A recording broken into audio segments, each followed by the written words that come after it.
அஸ்ஸலாமு அலைக்கும் வரஹ்மத்துல்லாஹி வபரகாத்துஹு. நபி ஸல்லல்லாஹு அலைஹி வஸல்லம் அவர்கள் தங்களுடைய தோழர்களுக்கு அவ்வப்பொழுது பல உபதேசங்களை செய்திருக்கிறார்கள்.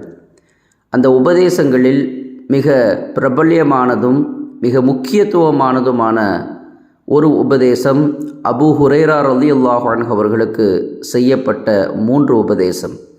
அபூ ஹுரைரா ரலியல்லாஹு அன்ஹு அவர்கள் அறிவிக்கிறார்கள், என்னுடைய நெருக்கமான தோழர், என்னுடைய ஹலீல் நபி ஸல்லல்லாஹு அலைஹி வஸல்லம் அவர்கள் எனக்கு 3 உபதேசங்களை செய்தார்கள். இந்த 3 விஷயங்களை நீங்கள் உங்களுடைய வாழ்க்கையிலே கடைபிடிக்கும்படி எனக்கு உபதேசம் செய்தார்கள். 1, ஒவ்வொரு மாதத்திலும் 3 நாட்கள் நோன்பு வைப்பது.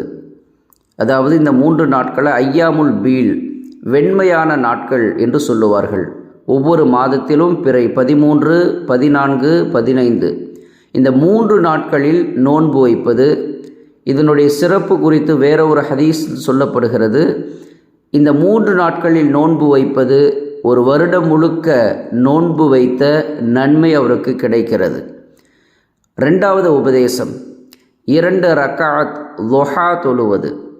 3வது உபதேசம் நபி ஸல்லல்லாஹு அலைஹி வஸல்லம் அவர்கள் அபூ ஹுரைரா ரலியல்லாஹு அன்ஹு அவர்களுக்கு செய்தார்கள், நீங்கள் வித்ரு தொழாமல் தூங்கிவிடாதீர்கள்.